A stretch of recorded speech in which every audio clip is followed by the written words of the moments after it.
All right. So last week, we talked about rotation as one of the properties that we can play around with. And you guys had that as part of your lab to, rotate. I think it was a planet you guys rotated. And so right now, I have these three motion tweens here, this yellow planet, the blue planet, and the gray planet. Okay, I'm gonna start with the gray planet. And you can see that under my rotate, it's set to 1 count. So it's going to rotate 1 time. Now, what's actually happening here is your object, when it rotates around the point of rotation. Okay, so imagine this is my object, right? Typically, when you have a symbol, the point of rotation is in the center. And so it's going to rotate around that point. Okay. So here, this little circle is the point of rotation. So when the object rotates, it rotates around that. Okay. In this case, though, I kind of want to have the planet rotate around this center point, kind of like the way that the Earth revolves around the sun, or some other, the way that the, moon revolves around the Earth. Okay. So what we're going to do is we're going to change the point of rotation from the center of our symbol to someplace else. In this case, I'm actually going to take it off of the object entirely and put it right there. Okay.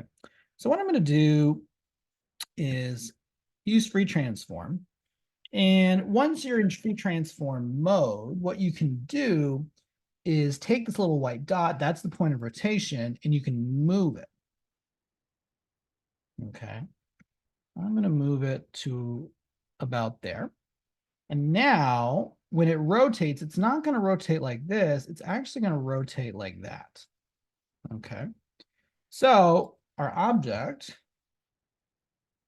rotates like that because the point of rotation is here, not here. Okay. I'll do the same thing for the planet. And for the yellow planet too. So I'm putting all their points of rotation roughly in the same spot. And so now they all rotate around that center point. Okay. Another thing you can do, I'm going to turn these two off temporarily. I'm going to put this, I'm just going to remove this motion tween. So this is the point of rotation. Now, the point of rotation typically is about rotating, but it actually applies also to how you position and scale something. So I'm actually going to add a motion tween to this. And let's scale my object. I'm not going to rotate it. I'm just purely going to scale it. When I scale it, it scales in relationship to that. So you'll notice that when I scale, typically when we scaled before, it scaled from the center.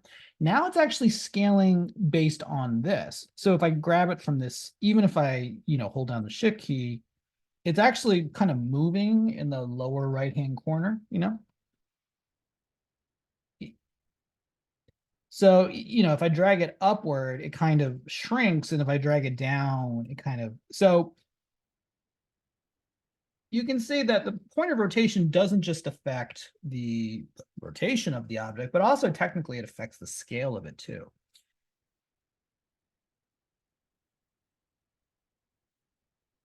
Okay. It also affects the position. So I'm going to, once again, let's remove this.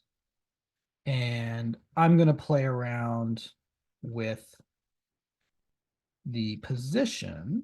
So right now, let's take this object. I'm actually going to go over here, and there's something called an XY value.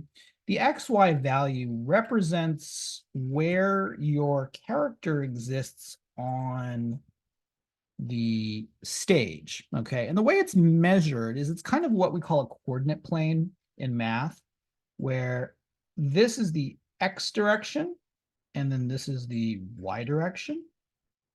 So this is 0, 0 of the upper left-hand corner.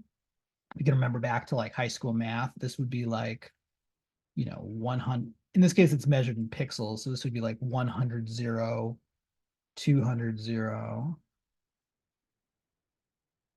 If it was going down, this would be 0, 100, 0, 200, so on and so on. So the Y value is going to increase as it goes down. If this doesn't make sense, don't worry about it. It's not really that important. But my point is that if I was to set this X value to 0, notice that the character is at 0, or it's starting here, but the point of rotation is technically off of the page. So if I create a motion tween and then move it,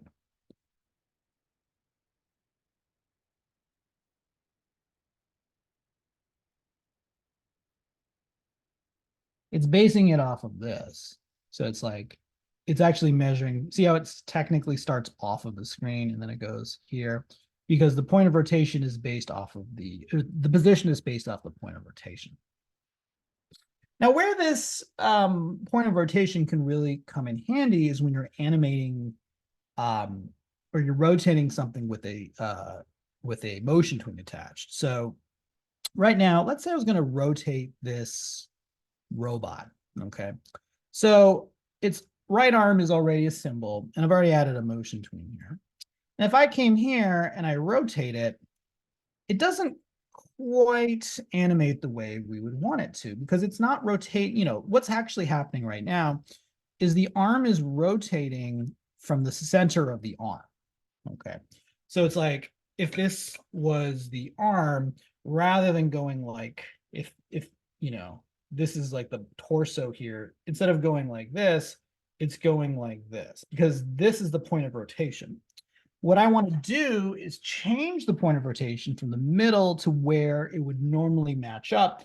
On most, when you have an arm, the point of rotation isn't your elbow, it's actually your shoulder. So what I'm going to do is use free transform, and I'm going to move the point of rotation to about there. And so now when my character rotates, it doesn't rotate from the center, it rotates from here. And so my character is going to start rotating their arms in a more natural way. And so I'm going to come back and actually do that for some of these others. So I'm going to do this to the left arm. I'm changing the point of rotation to be the shoulder here. I'm going to select these legs, and I'm actually going to change the point of rotation. So once again, this is kind of like the knee area where it really should be, I can't do this because it's a, it's a video, it's like a, what do you call it? It's a webcam video, but really it should be, this would be like your upper leg, like your pelvis essentially. So it should be rotating from the pelvis. Okay. So now if I, come into here and I do the left arm, I can rotate and do that. And I'll take the legs and do kind of something similar here. So, oops, I'm going to rotate the legs like this. And I'm going to rotate this leg like this. Okay. And so now the character's kind of moving more of, the way like a marionette or a skeleton would work. Now, if I actually click here, if I was to rotate this, see how like it's a little bit awkward, because see how like the neck is kind of moving? That's because the character should really be rotating from here. This is the neck. So when you move your neck, when you move your head, you're really rotating your neck. So I'm going to change that to about there. Okay. And then now what I'm going to do is take the head and I'm just going to kind of slightly rotate it like that. And so now when it rotates, the neck is still a little bit weird because it's short, but you can see it's kind of moving in a much more natural fashion where it's kind of moving. Okay. All right. So maybe I'd move the head down a little bit, but that is how, using the point of rotation, we can, if we had a broken up character like this, where, like I said, each of these is a symbol and I can animate them independently of each other. By using the point of rotation, I can make the character animate more realistically. Okay. Why don't you guys try that out? That was 3 and